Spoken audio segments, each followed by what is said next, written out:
One of the other things that happens in this interview that you've heard me share before too is that Ed Bradley asked him, he says, whenever you were talking to the press, in the past, you would never tell them, you would never answer their questions. You're always very elusive. And why was that? Why wouldn't you answer their questions? He says, at the end of the day, I answer to myself and to God, and the press is neither one. And at the end of the day, we answer to ourselves and God. And the press, nor our culture, nor our nationalism, nor our political, nor our gender, nor our race, none of that is either one. You see, Bob Dylan, people kept trying to project something on him that he himself knew he was not. He just fulfilled his end of the bargain by writing the songs he was inspired to write. Now, sometimes who we think people are is a relative thing, and it depends on perspective. Any of you watch the Olympics? Do you see the closing ceremonies? Then this might not work, but I think I can create the picture for you. And the closing ceremonies, they had John Lennon, a video of him singing the song Imagine. It's the black and white image of John Lennon. And so there's on this huge screen, you have him there. His hair is kind of long, but it's not when it was really long. He didn't have his beard, and he had his little round glasses. A friend of Amy's was watching the closing ceremonies with his 4-year-old daughter. When she saw John Lennon singing the song, she says, "Oh, look, Harry Potter singing."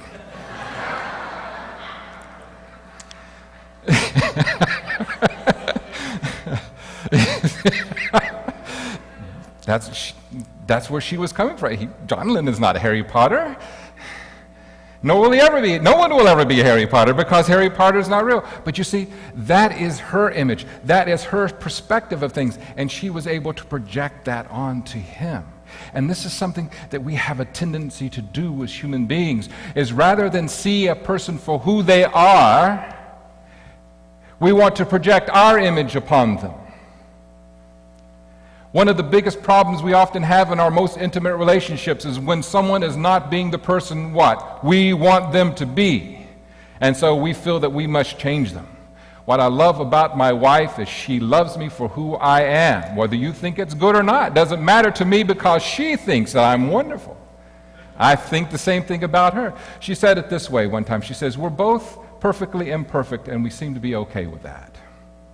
First person in my life, in a very intimate relationship, that loves me for me. I don't have to become anything else, you see. And I do the same for her. That's the magic of this congregation, isn't it? We don't try to mold any of you into becoming something we need you to be so that we feel safe having you here. Rather, we encourage all of you to be as individualistic as you can be. We want to help you to fulfill who you really are. But it seems that in the story of Jesus, there are lots of people who are trying to project something onto him that he is not. And Jesus, just like you and I, had to go through periods of his life clearly defining who he was and how he was going to live out his purpose. Let's go back in time. In our Gospels, in our canon, Matthew, Mark, Luke, and John, we don't have a lot of history of Jesus when he was a little boy. The Gnostic Gospel of Thomas has a lot of stuff about him when he was a boy, but we're going to stick with the Gospels because that's what most of us know. We know that when he was 12 years old, his family went to Jerusalem for the High Holy Days. And then they were walking back home, and Jerusalem to Nazareth was a long walk. After they were well into the walk, Joseph came up to Mary and said, "Hey, where's Jesus? I thought he was with you." She said, "No, he's not with me. I thought he was with you." Then they started asking the relatives. "No, we thought it was with, his aunt and uncle. No, we thought they were with you." And they realized they'd left Jesus behind in Jerusalem. No cell phones, no car. They had to walk back. Now, how many of you as parents would be walking back to Jerusalem with a little bit of attitude? That boy, why would he do this to us? And they get to Jerusalem, they search for him for 3 days. And finally, when they get into the temple, they see him sitting there in the temple with the scholars all around him, asking questions. And they see Jesus, and guess what they say? "Jesus!"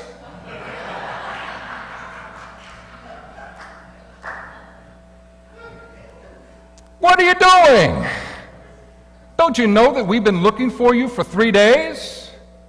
And his response to them was, and don't you know that I have to be about my Father's business? Why are you surprised to find me here? You see?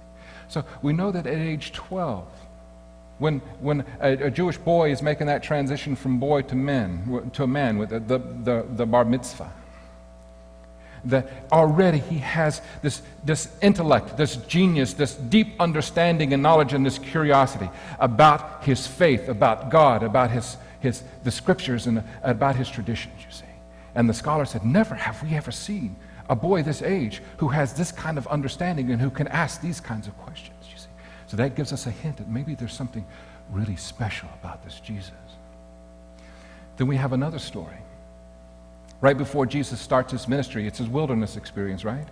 He has to figure out what kind of Messiah he's going to be. Who is he? And what is he going to do? And how is he going to do it, you see?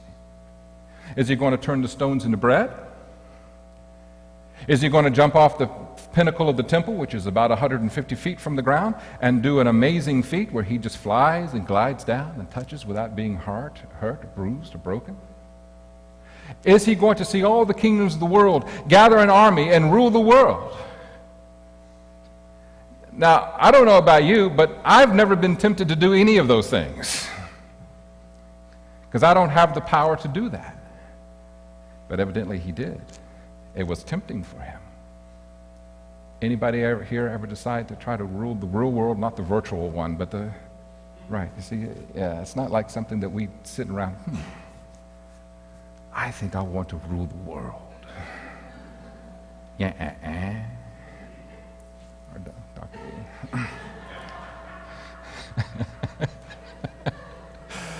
I got to build a missile base under a volcano somewhere. So Jesus realized, man does not live by bread alone. You don't put the Lord God to test. And I cannot be a ruler of the world because I worship God and only God. You see, he, like us, had to go through those periods where he was defining who he was. And now we see him in this story where he was with his disciples at Caesarea Philippi. Those of us who went to Israel back in 1997, we went to this place. It's on the Mediterranean. It's absolutely beautiful. But the fact that the name of the town is Caesarea, Philippi tells you that it's a what? A Roman city. And if you have a Roman city, then what you probably have statues of? The Roman gods and Caesar himself, you see. So here Jesus is walking through this Roman city with all the pantheon of gods around him and all the sculptures and all the indicators of the Roman religions and so forth. And Caesar himself is God, and he asks his disciples the question, who do others say I am? You see, people have an opinion about him. And people are trying to project upon him something that he was not. Some say that you're John the Baptist. That would be pretty amazing. Since Jesus and John the Baptist kind of grew up together, John the Baptist was beheaded, but somehow miraculously, he incarnated John the Baptist. Some people say that you're Elijah. And this was important because in the Hebrew myth and traditions, when the Messianic age was to come into being, Elijah will return. Others say that you're just one of the prophets. That's what everybody is saying about me. Yeah. Then he asked an important question. Who do you say I am? You see. And then it got quiet like it is right here. Oh, don't call on me. Don't call on me. I think I'm going to try to find the answer in the dirt. Maybe I'll gaze in the sky. Just don't call me. Don't make eye contact. Don't make eye contact with Jesus. He'll call on you. Don't. Then Peter blurts out, you're the Messiah. Jesus was glad to hear that. Somebody got it. After all this time, there's at least one of the 12 who seems to get it. But Peter doesn't get it for very long. For Peter is right, and at the same time he becomes wrong. And Jesus says, yes, that is true. I am the Messiah. I'm the chosen one. And I will be handed over to our elders and to our chief priests, and they will torture me, and they will crucify me. But on the third day I'll rise again, so it'll be okay. And then the story says that Peter took Jesus aside and rebuked him. Now, the word rebuke, that's a powerful word in the English language, isn't it? But I want you to get the essence of what it says in the Koine Greek. It's not, oh, Jesus, that's not, you don't know. We can't let that happen. We're better than that, Jesus. Think positive, Jesus, and it won't happen. No, this word in the Koine Greek that we translate rebuke from, it means Peter got in his face and wagged the finger. You will not do this, he said. No! I think it caught Jesus by surprise. So then it says he turned around and rebuked Peter. Get behind me, Satan. Now, did Peter all of a sudden incarnate the devil and Satan and his angels and evil and all the demons? No. Literally, in the Koine Greek, Satan means stumbling block. Jesus is rebuking Peter and calling him a stumbling block. Get behind me. Now, let's all go human for a moment. Because that's what we know best, right? I often wondered, why is it that Jesus had to respond so strongly back to Peter? And this is what I came up with. Maybe Jesus was tempted to listen to him. Jesus didn't want to be handed over. He didn't want to go through the crucifix. Everybody knew what crucifix. You and I have never seen anyone crucified, except for maybe in a movie. But it's a horrible, merciless death. Jesus knew what he was getting into. He didn't want to do that. I liken it to that last speech that Martin Luther King Jr. gave before he was assassinated, when he says, I'll not be able to get to the promised land with you. He knew, he just felt that his death was imminent.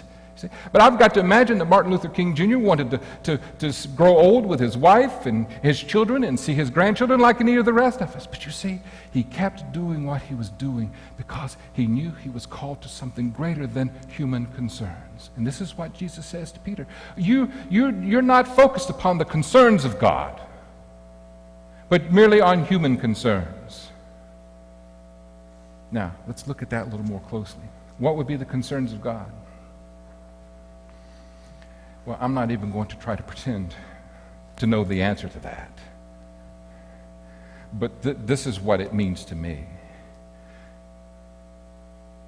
God has a great purpose in this world, and I believe in the whole cosmos.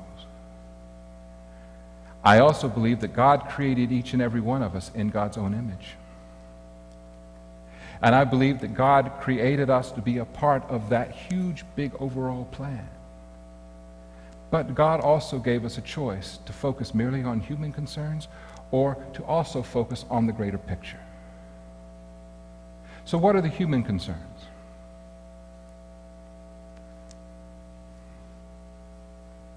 Well, for Peter, it may have been that he knew that Jesus was Messiah, the Messianic age. The Messianic age was going to liberate them from their occupiers of their land, and Jesus was going to be a hugely powerful political figure. And Peter was his right-hand man. That's not bad, going from fisherman in Galilee to being Secretary of State, is it?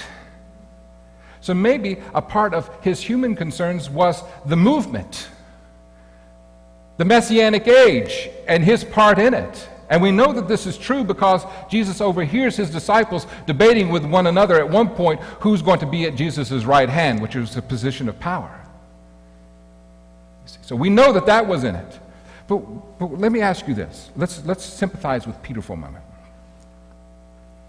Think of someone that you love and adore.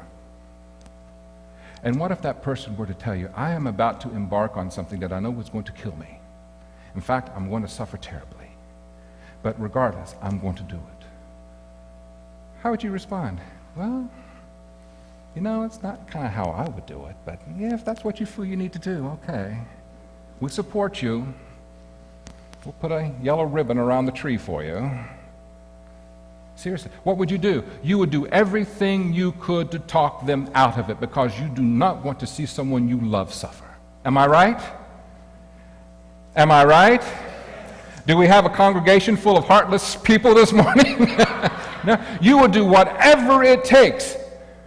You would do whatever it takes. Just like Aunt Cheryl continues to try to do whatever she can for Katie. Whatever she can. You see, she loves this child. But there are times when you see people on a train wreck and there's nothing you can do about it, you see. no matter how much you love them. I believe that that was a part of it for Peter, you see. He was trying to talk Jesus out of this because he did not want to see Jesus, whom he loved, suffer. And I've also got to believe that when Jesus saw his passion, and when Jesus reflected in that moment of the bond that he had with his band of brothers and all of his followers and all those who loved him, I have to imagine in that moment in time, Jesus was tempted once again to compromise who he was and not fulfill his mission. I am, I said. See? I am. Who I am is important because who I am is directly connected with the great I am.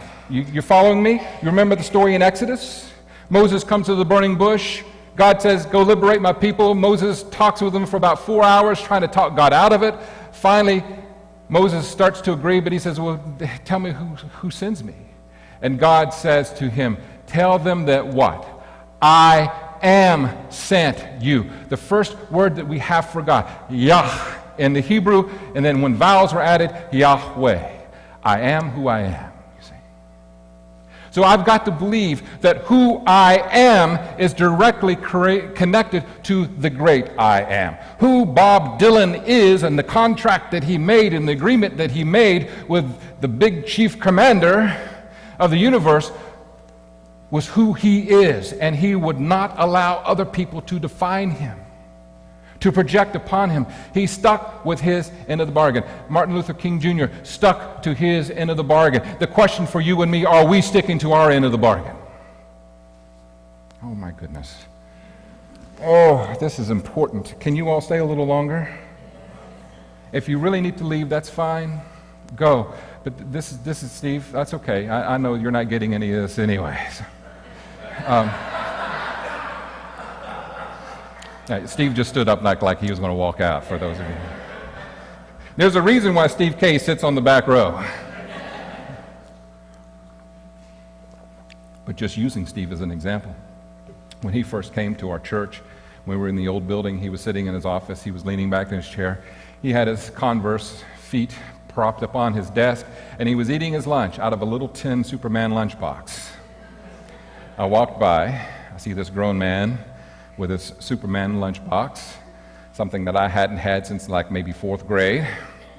Steve, Superman lunchbox? That's why you hired me, Bosco. That's exactly right. Steve is who Steve is, and we allow him to be that, and that's why he's working miracles in this church, you see. Jessica agrees. So I've got to think that who I am is very important because it's directly connected to the great I am. And if I concern myself simply with human concerns, then somehow I'm going to miss out on the greater plan. Now let's look at the human concerns. Job, family, health, food, clothing, shelter, college funds, nice, safe neighborhoods, good, safe automobiles, a retirement plan. You see. And it's not to say that these things are not important, but God's purpose and God's will in your life is also very important. So this is why I think Jesus says, deny yourself and pick up your cross and follow me. Now, Jesus also teaches in this passage about salvation. What is it to gain the whole world and lose your soul? For those of you who lose your life for my sake and for the gospel will find it. So the question for all of us is, who am I and what part do I play in the bigger picture? And when we discover that, we have salvation. Now I want to talk about salvation for a moment. I want to talk about it for a moment because this is important. And what I'm going to share with you may challenge some of you. And that's okay. Challenge is good. Don't be scared. But hopefully I will make you think. Thinking is is a good exercise. And I want you to know that here you're allowed to think. And it's a safe place to think. And you can totally disagree with me. And it's not going to threaten me because what I'm about to share with you is the result of my journey thus far. I've realized over the years that sometimes we are handed down traditions that may have been apropos 100 years ago, but may not truly apply in the present day. Here's an example. There's a family, grandmother, mom, and a daughter. And a part of their Christmas tradition every year is baking a ham. And there's a certain kind of recipe that they have for this ham. And this year, it's at the daughter's house, the third generation. She is now cooking the Christmas ham, and she cuts off the end of the ham. And then she asks her mom, "Mom, why do we cut off the end of the ham? Does it make it taste better? Is it a health thing?" And her mom says, "Well, I don't know. I just always saw your grandmother do it." So they went to grandmother and asked, "Grandmother, why do you cut off the end of the ham before you bake it? Is it a health thing? Does it add to the taste? What?" And grandmother says, "Well, no. Back in the day, I didn't have a pan big enough for the ham, so I cut off the end of it."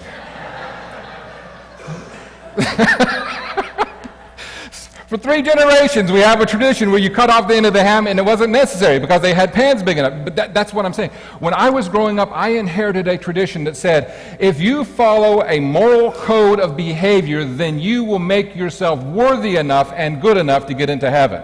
If you do not follow this moral code of behavior, then you will die and go to hell and suffer for an eternity. I'm not the sharpest knife in the drawer, but given that choice, I know what I was going to choose. But when I reflect back over the years, I look at that and I think, did Jesus die on the cross because, and here's was my moral code, because I said a cuss word, because I drank alcohol, because I danced, because I had sex out of marriage, because I went to an R-rated movie? Is that why he had to suffer like that? Because I might do those things? And that seemed rather harsh to me. That seemed rather harsh to me. Why is it that Jesus went to the cross? For our salvation. What is our salvation? For me, it is this. Because the traditional thing I inherited no longer holds water for me. So I'm going to share with you what it means to me. You don't have to agree with it. You don't have to adopt it. But I just want you to at least consider it if this is a challenge to you. For me, it's this.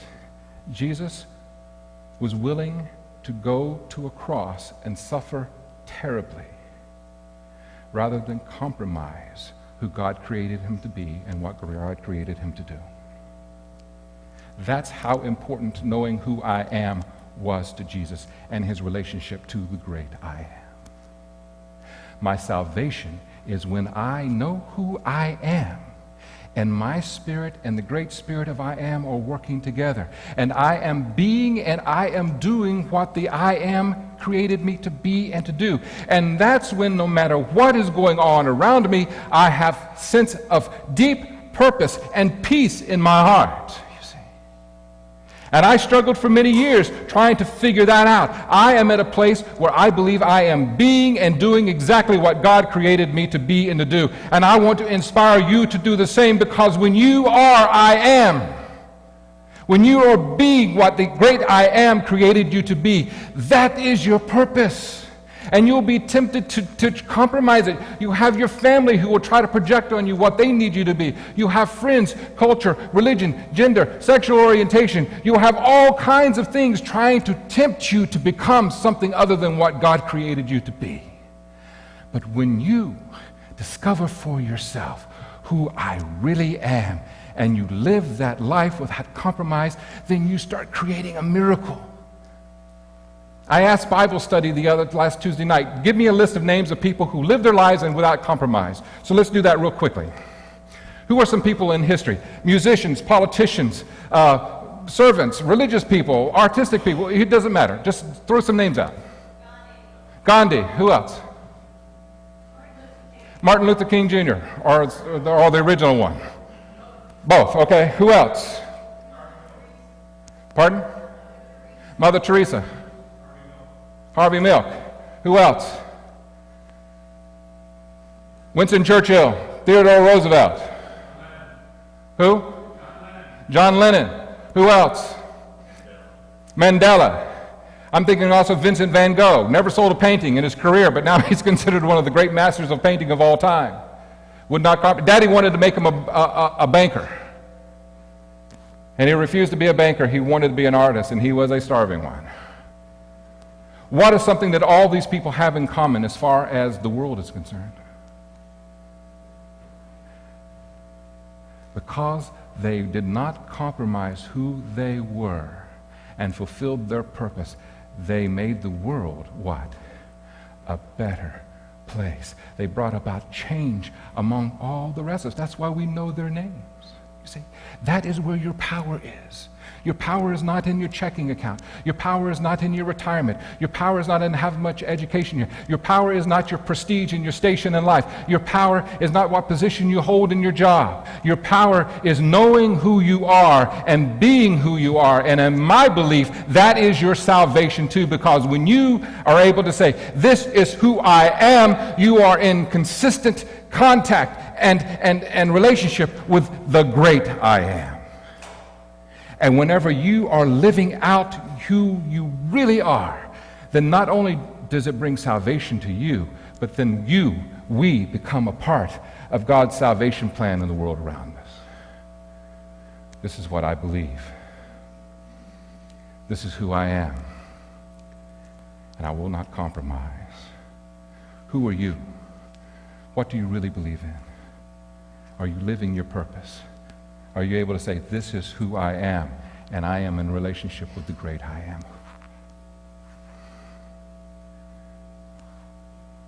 This lesson continues for the rest of my life and for yours too. Let us figure it out, be it so that we're even a more powerful presence in this world around us. I've preached long enough. I imagine your rear ends and your brains are tired.